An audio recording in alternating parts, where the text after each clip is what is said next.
harakunda kwibaza ariko imyambaro y'abapadiri bo muri Kiliziya Gatolika ibisobanuro by'amabara yayo igihe yambarirwa, twihuta cyane buriya nk'uko mbikesha inyandiko za Kiliziya, naho ushobora gukora ubushakashatsi ukagenda umenya byinshi. Ibara ry'umweru ngo buriya umweru muri liturujia ya Kiliziya Gatolika ni ibara ry'umunsi mukuru, rigasobanura ibyishimo, rikoreshwa ku minsi mikuru ikomeye nka Noheli cyangwa Pasika, hamwe no ku minsi y'abatagatifu bakomeye. Ibara ry'icyatsi, icyatsi ni ibara risobanura ubuzima bw'Imana mu bantu, rigakoreshwa mu bihe bisanzwe bya liturujia. Ibara rizwi nka mauve violet cyangwa se purple ni ibara rigaragaza icyizere, rikaba ibara ryo kwihana no kwisubiraho, rikanagaragaza agahinda kuje icyizere. Akenshi rinakoreshwa mu gihe cya Adventi, mu gihe kibanziriza umunsi mukuru wa Noheli. Ni ibara riranga kwitoza gutegereza amaza ya Nyagasani Umucunguzi. Iryo bara kandi ngo rikoreshwa mu gisibo cy'iminsi 50 abakristo bitegura Pasika, rigaragaza kwihana no kwicuza. Ni ibara kandi rikoreshwa mu misa yo gushyingura no gusabira abapfuye, rishushanya icyizere kizuka n'ubugingo bw'iteka.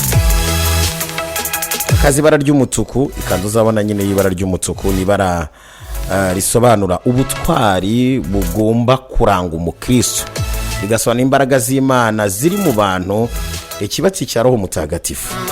Rikoreshwa mu misa z'abahowe Imana bishwe banze guhakana ukwemera kwabo, mu misa zo gukomezwa ndetse no mu misa zo kwiyambaza Roho Mutagatifu.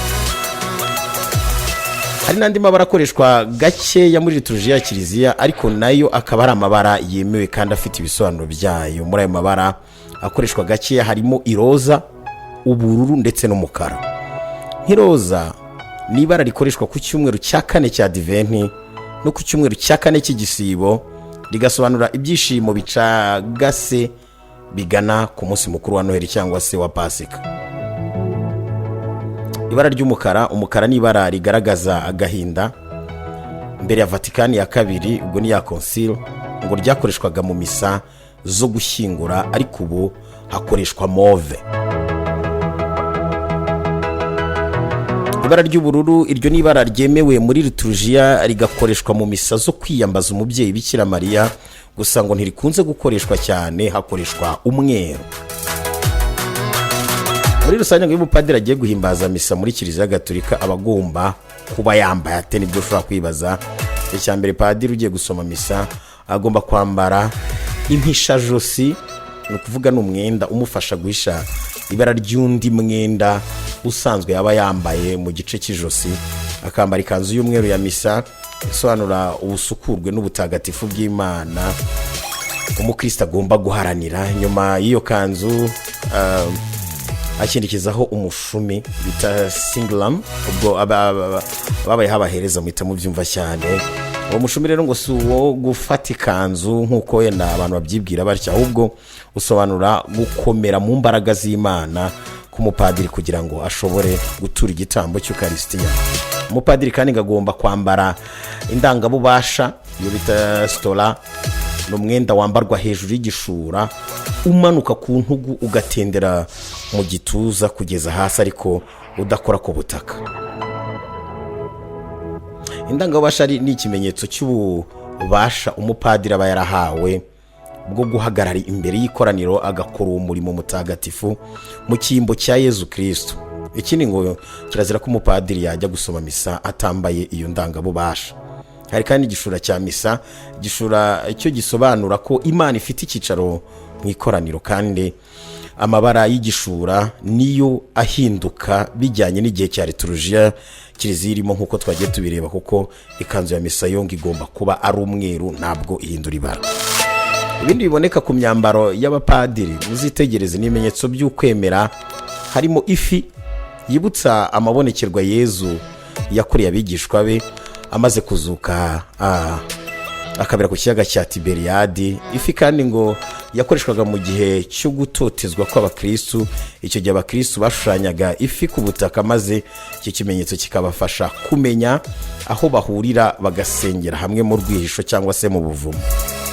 hari kandi amagambo alfa na omega bisobanura ko imana ari intangiriro ikaba n'iherezo ry'ibiriho byose. hari ikindi kimenyetso cy'ukwemera kigizwe n'inyuguti ya p inyuzemo inyuguti ya x, ibyo ngo bigasobanura pax cyangwa se amahoro. aya akaba ari amagambo ya mbere Yezu yavuze nyuma yo kuzuka ati mugire amahoro. inkongoro n'umugati rero bishushanyije ku mwambaro w'umupadiri ngo ni ikimenyetso cy'igitambo kigiye guturwa.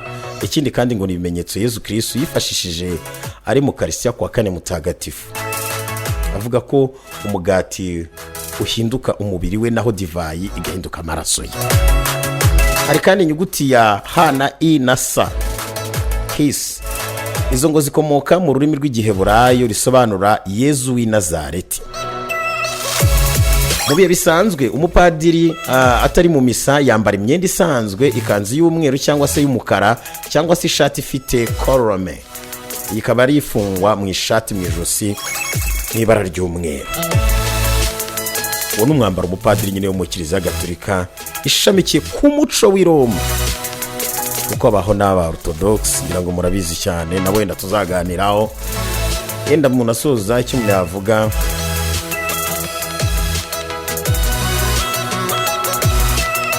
ibara amatsiko wari ufite se ubu ntashizera ku bintu nk'ibyo. tukiri ku bijyanye n'imyambaro twihuta cyane kugira ngo tugere muri nostalgie. nanone ntago natekereje gusa ku myambaro yenda tudasobanukirwa yabihaye Imana. reka turebe noneho ku banyamategeko, aba bavoka, zira za toge d'avocat. buri muntu yagiye mu kazi agira umwenda runaka yambara bitewe n'akazi akora. abakora mu biro barabizi bambara imyenda y'ibiro itandukanye n'iyo kurimba. abunganizi mu mategeko rero n'abacamanza mu Rwanda bambara amakanzu y'umukara yitwa toge d'avocat cyangwa se code dress. iyi kandi court dress nyine koti y'urukiko. iyi kanzu ifite inkomoko mu iyobokamana. hambere abambaraga aya makanzu barabigisha iyobokamana mu gikristo. ikaba yari ifite ibipesu 33 bingana n'imyaka Yezu cyangwa Yesu Kristo yamaze mu isi.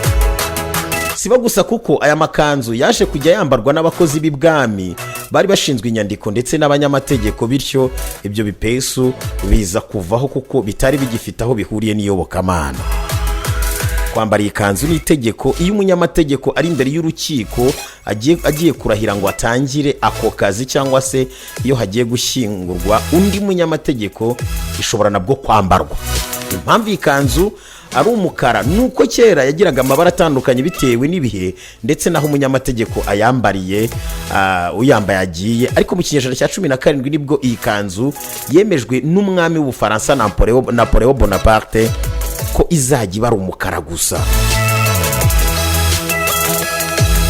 kera iyi kanzu yari ndende cyane igenda ikurura inyuma y'uyambaye, byerekanaga ubutware ku banyamategeko babaga ari ab'ibwami. ariko kuri ubu iyi kanzu ntabwo igera ku maguru, ni ikimenyetso cy'uko ari abakozi b'amategeko batari hejuru yayo. iyo uganira n'umunyamategeko rero akenshi hari umugabo hano ufite igitabo yitwa André Damien, ni umunyamategeko wayoboye ishyirahamwe ry'abanyamategeko mu gihugu cy'Ubufaransa. hari igitabo yise Les règles de la profession d'avocat. yagize ati ikanzu ituma abanyamategeko basa mu rukiko kandi ikerekana ko ubucamanza atari ubwo mu nyandiko gusa, ahubwo butuma hatandukanywa icyiza n'ikibi. ni Isango Star, ndi guta mani guta mu